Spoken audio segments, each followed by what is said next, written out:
As unpredictable as the result was in the build-up to this derby, it was the Sharks' predictability that ultimately cost them the game. Having come to the capital with plenty of fire in their belly and high in confidence after their monumental win against the Highlanders last week, the Sharks seemed to believe that their brute force would be enough to bulldoze the Bulls. But it was not. Instead, it was the Bulls who won this brutal and bruising toe-to-toe battle 39-33 to not only extend their unbeaten run against the Sharks to 7 matches, 6 wins and a draw, but this win also catapulted them from the bottom of the South African Conference to 3rd spot behind the Lions and Jaguares.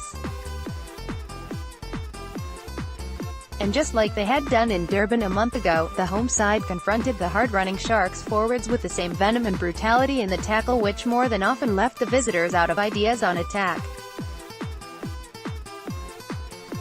However, what won the Bulls this encounter, besides the bravery they showed on defense, despite the 30-odd missed tackles, was the accuracy with which they finished off the opportunities created on the Sharks' try line.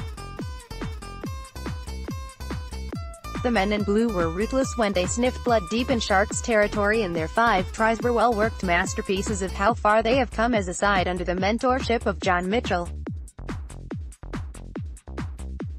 At the heart of the Bulls' attacks was Springbok Warwick Gallant, whose performance was almost a replica to his 5-star hat-trick of tries that powered the Bulls to victory in Durban.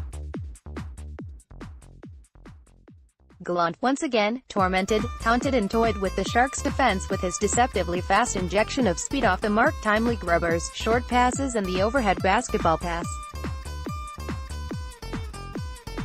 It was only just that Gallant be the first to open the scoring for the hosts after a Jesse Creel grubber bounced cruelly for the covering Makazole Mapimpi for Gallant to gather and dive over. It was the Bulls' ability to strike another telling blow soon after Gallant's try that swung the momentum in their favor, with Creel the recipient and scorer of another lightning attack after Rolf Smith had powered his way over a few would-be Sharks defenders. All of this the Bulls did with a one-man numerical advantage after Kerwin Bush had stupidly tripped Gallant, who was advancing full steam ahead for the try line. And the Sharks continued to suffer under the spell of Gallant, who tore the Sharks' defense to shreds before offloading to Travis Ismail, who did well to stay in the field of play for Smith to pick up and score just before the half-an-hour mark. Even though this battle had often looked one-sided in the first half, the Sharks showed character and continued to throw punches of their own as they ran in 2 tries and a long-range penalty from Bosch to bring themselves to within 5 points at halftime. The momentum seemed to swing in favor of the Sharks in the second half, courtesy of 2 penalties from Robert du Preez, which also handed the visitors the lead, but they quickly conceded it, after a 4-2 try from Bulls wing Johnny Coates and a well-worked 5-pointer by the evergreen Springbok lock Lou De Jager.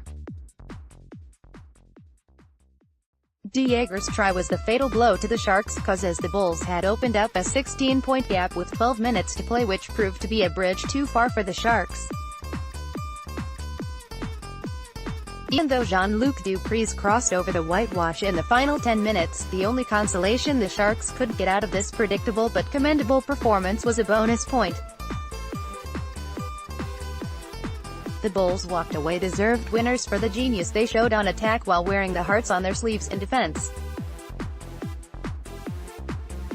But more fitting for Mitchell's troops is how they have brought themselves back into contention for the playoffs. Bulls 2-2, 3-9, tries, Warwick Gallant, Jesse Creel, Rolf Smith, Johnny Coates, Lou De Jager. Conversions, Handray Pollard, 4. Penalties, Pollard, 2. Yellow card, R.G. Sneeman, 34th minute, Sharks 1-7, 3-3, tries, Kerwin Bosch, Jacques Vermeulen, J. du Preez. Conversions, R. du Preez, 3. Penalties, Bosch, R. du Preez, 3. Yellow card, Bosch 10th minute, Lucanio Am, 68th minute, Advata. On Go Benny Sunday Tribune. Like us on Facebook, follow us on Twitter.